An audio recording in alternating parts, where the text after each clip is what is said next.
রজমকৃত শয়তানের কবল থেকে আল্লাহ তাআলার কাছে আশ্রয় চাচ্ছি। আসসালামু আলাইকুম ওয়া রাহমাতুল্লাহ। আপনাদের উপরে আল্লাহ তাআলার রহমত বর্ষণ হোক। যিনি আমাদেরকে জীবন দিয়েছেন, সেই জীবনদাতার প্রতি আমাদের কর্তব্য কি? সেই জীবনদাতা কে? তাকে কি ভালোবাসা উচিত? তার শক্তি কতটুকু? না তাকে বাদ দিয়ে আমরা অন্য কাউকে ভালোবাসতে পারবো বা ভালোবাসা উচিত?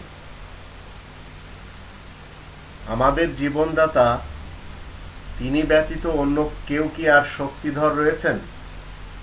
এসবের ব্যাপারে আমরা একটি আয়াত থেকে যদি দেখি, তাহলে সেই আয়াতটি আমরা 2 নম্বর সূরা আল বাকারার 165 নম্বর আয়াতে আমরা দেখতে পাব। এবং এই আয়াতকে সামনে রেখে আমরা আমাদের জীবনকে পাল্টাতে পারব, যদি আমরা আমাদের যিনি জীবনদাতা তিনি যে শক্তি আমাদেরকে দিয়েছেন, সেই শক্তি আমরা যদি আমাদের আসল যে কর্তব্য রয়েছে, সেই কর্তব্য যদি আমরা সেই শক্তি অনুসারে করতে পারি, তাহলে অবশ্যই আমরা আমাদের জীবনকে পাল্টে দিতে পারব।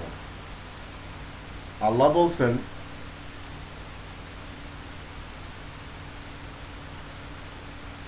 ওয়ামিনান নাস মাইয়াত্তাখিযু মিন দুনিল্লাহি আনদাদান ইউহিব্বুনাহুম কাহুব্বিল্লাহ ওয়াল্লাযীনা আমানু আশাদ্দু হুব্বান লিল্লাহ ওয়ালাউ ইয়ারাল্লাযীনা যালামু ইয ইয়ারাউনাল আযাব আন্নাল কুওয়াতা লিল্লাহি জামিআ ওয়া আন্নাল্লাহা শাদীদুল আযাব। অনুবাদ হলো, মানুষের মধ্যে কিছু সংখ্যক মানুষ তারা আল্লাহ তাআলাকে বাদ দিয়ে আল্লাহ তাআলার সমকক্ষ রূপে অন্যদেরকে গ্রহণ করে নিয়েছে, এবং যেভাবে আল্লাহকে ভালোবাসার দরকার ছিল সেভাবে তারা তাদেরকে ভালোবাসা দিচ্ছে এবং সেই ভালোবাসায় তারা মত্ত হয়ে আছে। অথচ যারা ঈমানদার তারা কিন্তু সবসময় আল্লাহ তাআলার প্রতি ভালোবাসায় সুদৃঢ়।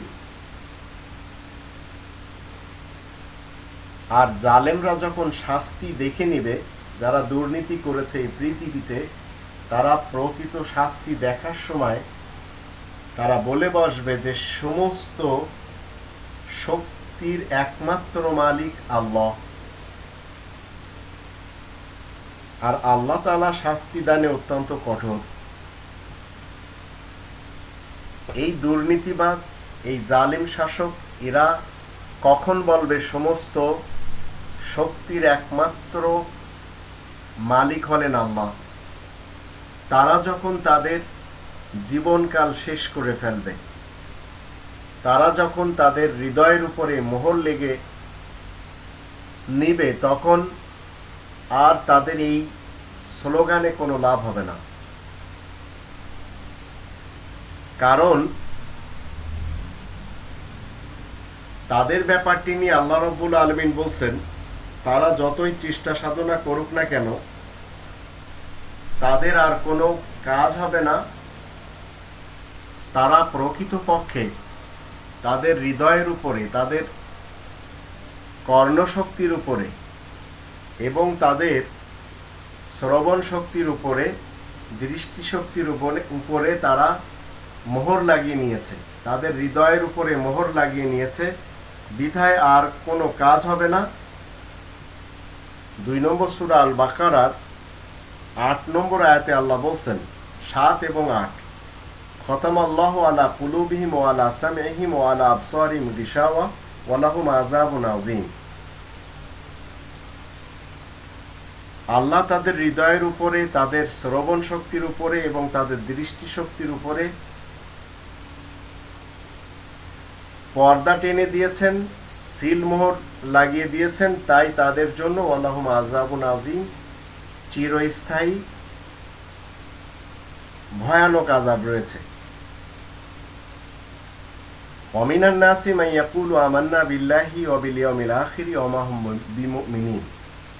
মানুষের মধ্যে আর এক শ্রেণীর মানুষ আছে যারা বলছে আমরা আল্লাহ তাআলার উপর ঈমান এনেছি এবং পরকাল আমরা বিশ্বাস করি। তো আল্লাহ বলছেন প্রকৃতপক্ষে তারা মুমিনদের সাথে দেয় না। 9 নম্বর এবং 10 নম্বরে বলা হচ্ছে ইউখাদিউনাল্লাহা ওয়াল্লাযিনা আমানু ওয়া মা ইয়াখদাউনা ইল্লা আনফুসাহুম ওয়া মা ইয়াশউরুন। তারা আল্লাহকে ধোঁকা দেয় আর যারা ঈমানদার তাদেরকেও ধোঁকার মধ্যে রাখে। তো আল্লাহ বলছেন তারা প্রকৃতপক্ষে নিজেদেরকেই ধোঁকার মধ্যে রেখেছে, এটা তারা অনুভব করতে পারে না। কারণ তাদের ফি কুলুবি মারাদুন, হৃদয়ে তাদের রোগ রয়েছে। ফাযাদাহুমুল্লাহু মারাদা, তাদের রোগকে আল্লাহ তাআলা আরো বেশি করে দিয়েছেন, বৃদ্ধি করে দিয়েছেন। ওয়ালাহুম আযাবুন আলীম, তাদের জন্য শাস্তি রয়েছে, পোড়ানো শাস্তি। বিমা কানু ইয়াকদিবুন, কারণ তারা মিথ্যাচার। এই লোকগুলি আন্নাল কুওয়াতা লিল্লাহি জামিয়া কখন বলছে যে আল্লাহ সর্ব শক্তির একমাত্র মালিক। এরা যখন এদের হাতে ক্ষমতা থাকছে তখন বলছে না, যখন সব কিছু এদের থেকে শেষ হয়ে যাচ্ছে তখন বলছে। 11 নম্বর আয়াতে এবং 12 নম্বর আয়াতে আল্লাহ বলছেন ওয়া ইযা কিলা লাহুম লা তুফসিদু ফিল আরদ ক্বালু ইন্নামা নাহনু মুসলিহুন। এদেরকে যখন বলা হয় দেশে তোমরা অশান্তি সৃষ্টি করার জন্য তৎপর হও না, তারা বলে আমরা তো সংশোধন করতে চাই।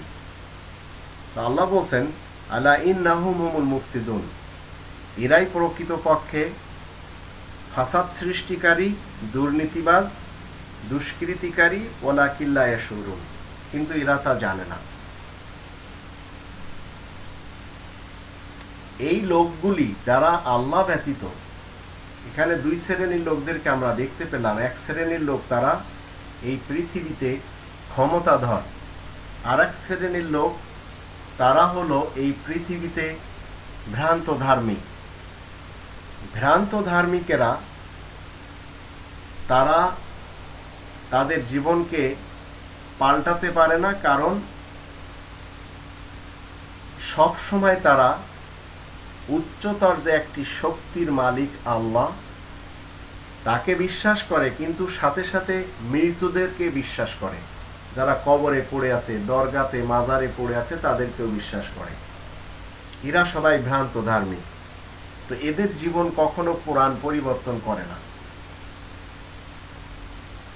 আর এক শ্রেণীর লোক তারা জনগণকে ক্ষমতার উৎস মনে করে।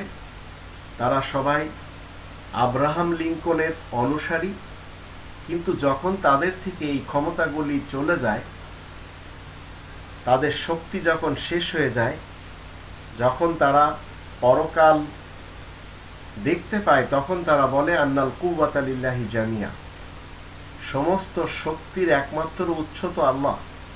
এটা তারা বলে। এর পূর্বে কিন্তু তারা এই স্লোগানটি দেয়নি, এর বিপরীত স্লোগান দিয়েছে।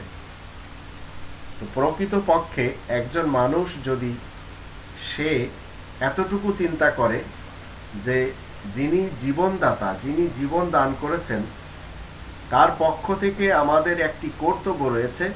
সেই কর্তব্যটি হলো আমরা যদি ভালো কাজে প্রতিযোগিতা করি এবং আমরা যদি পৃথিবীতে শান্তিতে মেলামেশা করি, চলাফেরা করি, ওঠা বসা করি, বিচার কার্য সম্পাদন করি, মানুষের ন্যায্য অধিকার, ন্যায্য পাওনা দিয়ে দিই, তাহলে অবশ্যই আমরা সবাই উপকৃত হতে পারি। আমরা যদি আমাদের নিজেদের পরিবার, নিজেদের সোসাইটিকে ঠিক না করতে পারি, মানুষকে যদি আমরা মূল্যায়ন না করতে পারি, তাহলে যত ধরনের স্লোগান আপনি লাগান না কেন, শান্তির স্লোগান, তাতে কোনো লাভ হবে না। এই পৃথিবীকে যারা ডিস্ট্রয় করার জন্য বিভিন্ন ধরনের অস্ত্র হাতিয়ার তৈরি করেছেন, ইউনাইটেড নেশন বলেন, রাশিয়া বলেন, আমেরিকা বলেন, ইসরায়েল বলেন, চায়না বলেন, ভারত বলেন, পাকিস্তান বলেন, এরা যারা বা ইউরোপের বিভিন্ন দেশগুলি বলেন, এরা যারা অস্ত্র তৈরি করে বলে যাচ্ছে যে আমরা তো প্রকৃতপক্ষে পৃথিবীতে শান্তি স্থাপন করতে চাই, তো আল্লাহ বলছেন যারা এই ধরনের স্লোগান লাগাবে তারা প্রকৃতপক্ষে ফাসাদ সৃষ্টিকারী। আর এই ফাসাদ যে তারা সৃষ্টিকারী আল্লাহ বলছেন কোরআনের মাধ্যম দিয়ে আমাদেরকে, এটা তারা অনুভব করতে চাচ্ছে না। আলা ইন্নাহুম হুমুল মুফসিদুনা ওয়ালাকিন লা ইয়াশউরুন। আমরা মুসলিম যারা পৃথিবীতে রয়েছি, আমরা সব সময় জানি ভালোবাসতে হবে একমাত্র আল্লাহকে, সমস্ত ক্ষমতার একমাত্র মালিক তিনি। আমাদেরকে ততটুকু ক্ষমতা তিনি প্রদান করেছেন যতটুকু আমাদের দরকার। আর আমরা যদি পৃথিবীতে সেবক হয়ে ভ্রাতৃত্ব কায়েম করি, মানুষের মাঝে সৌহার্দ্যপূর্ণ এবং শান্তিপূর্ণ কর্মকাণ্ডগুলি যদি আমরা করে যেতে পারি, তাহলে আমাদের জীবন ধন্য হবে। নচেত জীবনদাতার প্রতি আমাদের যে করণীয়, সেই করণীয় কাজগুলি আমরা ভুলে ইবলিস এবং শয়তানকে প্রাধান্য দিয়ে আমরা যদি জীবন কাটিয়ে দিয়ে পরপালে চলে যাই, তো পরকালে চলে গেলে আমাদেরকে সেই ইবলিস এবং শয়তান তাদের সাথে আমাদেরকে দোজখে যেতে হবে। কারণ আমরা আল্লাহ তাআলার দেয়া যে শক্তি, সেই শক্তিগুলি ইবলিস এবং শয়তানের সাপোর্ট করতে যে খরচ করেছি বিধায় আমরা সবাই দোজখে চলে যাব। তো পৃথিবীতে যদি আপনি আপনার জীবনকে, আমি আমার জীবনকে পাল্টাতে চাই, তাহলে অনিবার্য আপনার আমার জন্য দরকার হলো কোরআন অধ্যয়ন। কোরআন অধ্যয়ন করলে আপনি জানতে পারবেন কোনো মৃত বুজুর্গদেরকে ভালোবাসতে হবে কিনা এবং জনগণকে ক্ষমতার উৎস বলতে হবে কিনা। এই সব কোরআন আপনাকে আমাকে বলে দেবে।